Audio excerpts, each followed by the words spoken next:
Salut à toutes et salut à tous et bienvenue dans cette nouvelle vidéo sur la chaîne C'est mon avis. Aujourd'hui, je vais vous parler d'un téléphone vraiment spécial. Il s'agit du Huawei P40 Lite. J'espère que vous verrez ces jolis reflets verts. Mais ça, ce sera juste après le jingle.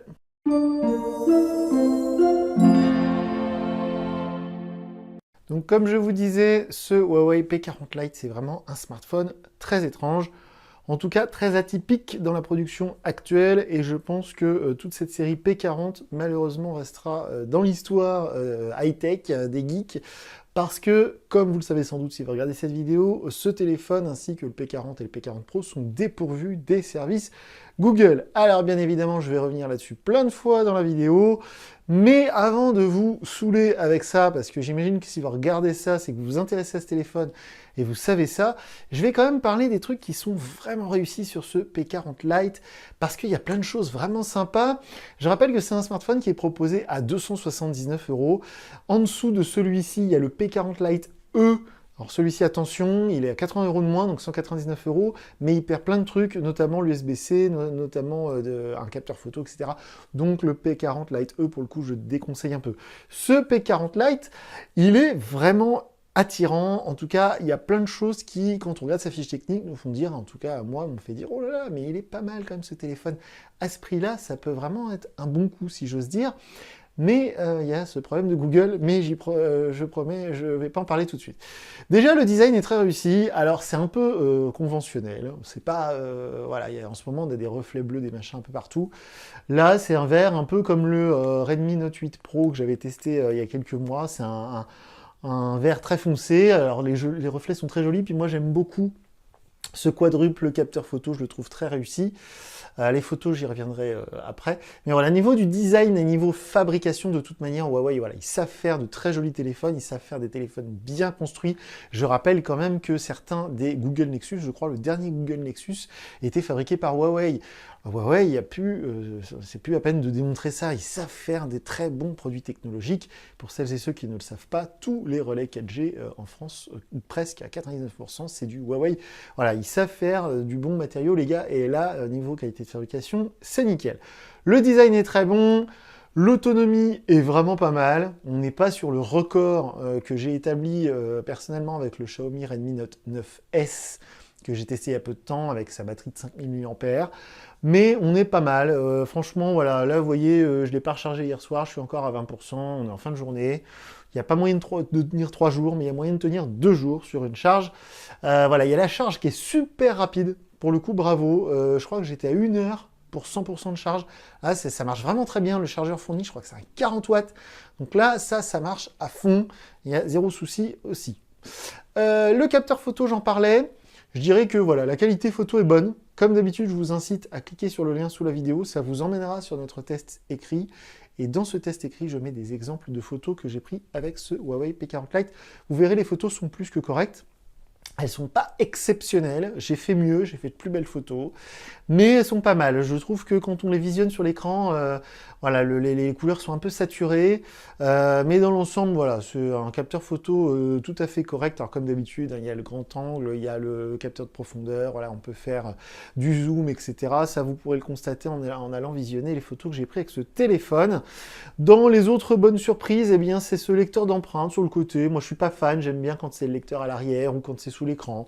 Là, en ce moment, les milieux de gamme chez les Chinois, que ce soit donc chez Huawei ou chez Xiaomi, c'est sur le côté, sur le bouton. Ça marche pas mal. La reconnaissance faciale aussi marche très bien.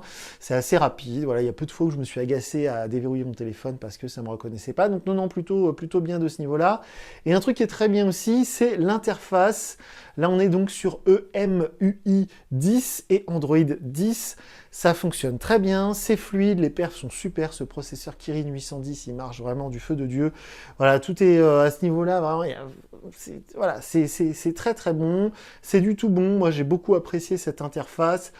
C'est assez classique, mais je préfère presque ça à MIUI chez Xiaomi, MIUI 11. Que je trouve un peu trop moderne, on va dire. Non, franchement, j'aime beaucoup cette interface EMUI 10, et donc ça marche très bien du côté OS, du côté logiciel.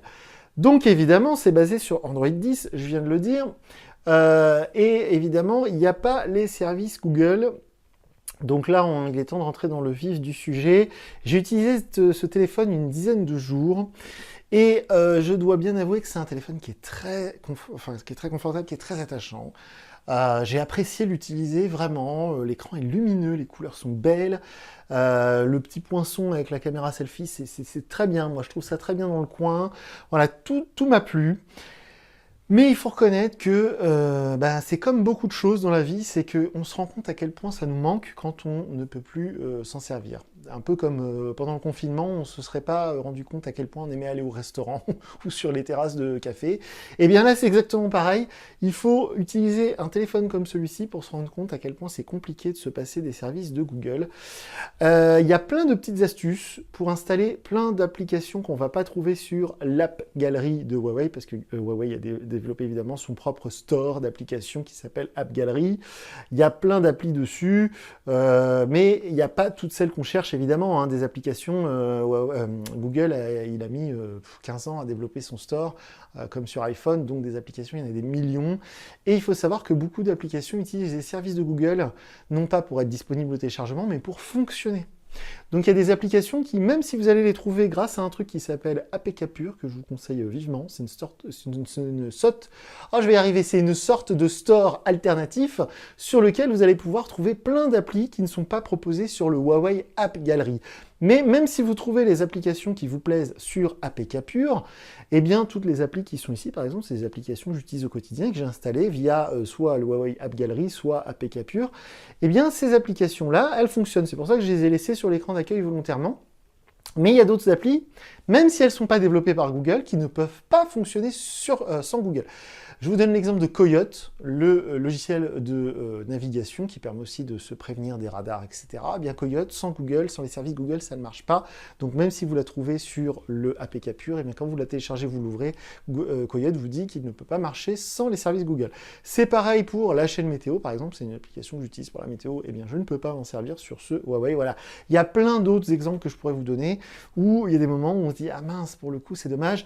Par exemple, je suis client Canal+, je ne peux pas installer MyCanal sur ce Huawei, c'est quand même un peu ballot. Il y a plein de petites choses comme ça. Évidemment, Google, donc Gmail, l'application Google Recherche que j'ai remplacée par Quant, ici, vous voyez en bas. Google Maps, il fonctionne, mais un peu bancal. YouTube, c'est pas possible du tout. YouTube Musique non plus. Voilà, il y a évidemment tous les trucs officiels de Google. Google Photos, je m'en sers moi sur tous mes smartphones, y compris mon iPhone.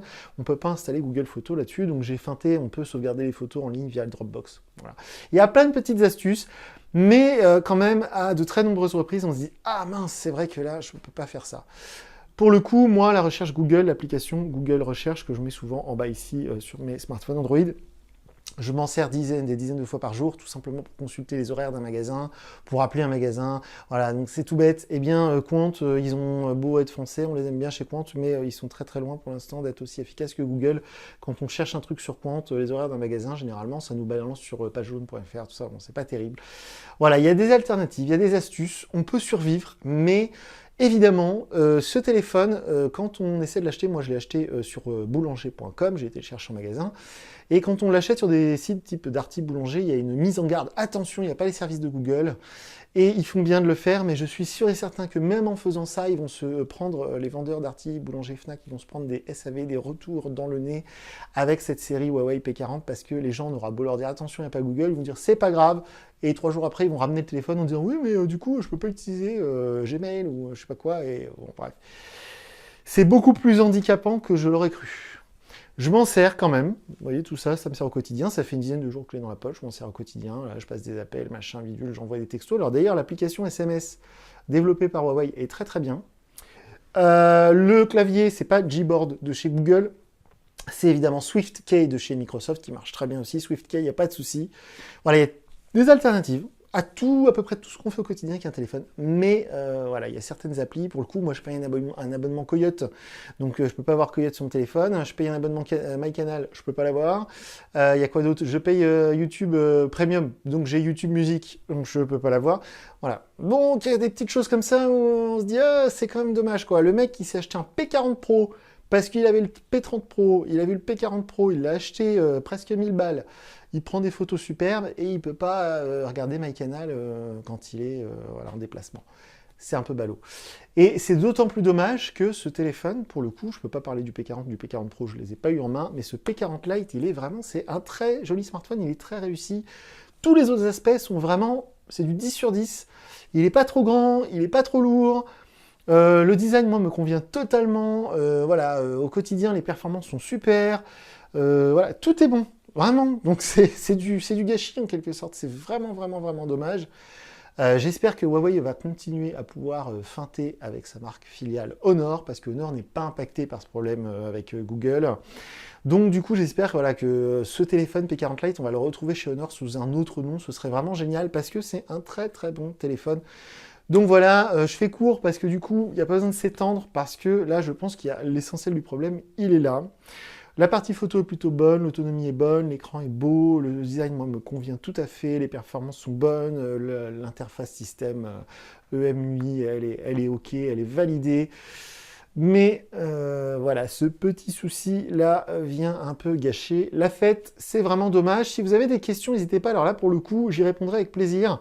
Parce que voilà, s'il y a une appli que vous utilisez quotidiennement, alors je ne l'ai pas installée là, mais évidemment Snapchat est disponible, TikTok est disponible, voilà. Mais s'il y a des applis que vous utilisez au quotidien, professionnellement parlant, ou même des choses que vous utilisez, des jeux que vous aimez bien, tout ça, si vous voulez savoir s'ils sont dispo, envoyez-moi un message via notre site internet www.cmonavis.eu, vous avez la rubrique contact, vous remplissez le formulaire, trompez-vous pas dans votre adresse mail, sinon quand je vous réponds, vous ne recevez pas la réponse, et je répondrai bien volontiers à toutes les questions. Je rappelle que les commentaires YouTube, je les laisse ouverts sous la vidéo, mais je ne réponds pas aux questions qui sont dans les commentaires YouTube. Voilà pour ce P40 Lite, un téléphone vraiment spécial, vraiment étrange. Je suis bien content de l'avoir acheté parce que justement, je suis bien content d'avoir vécu pour de vrai cette expérience un peu spéciale. Ça me fait penser un peu quand on était sur les Nokia Lumia avec Microsoft, comme ils avaient Windows Phone. Voilà, Windows Phone. Les Nokia Lumia étaient de bons smartphones, mais Windows Phone, ben voilà, c'était un peu pénible, quoi. Bah là, c'est un peu pareil. C'est vraiment dommage. Voilà pour ce test du P40 Lite. Franchement, moi, c'est un téléphone que je vais garder encore parce que je l'aime bien. Voilà, j'ai réussi à m'adapter malgré tout. Je vous dis à très bientôt pour une nouvelle vidéo sur la chaîne. Salut!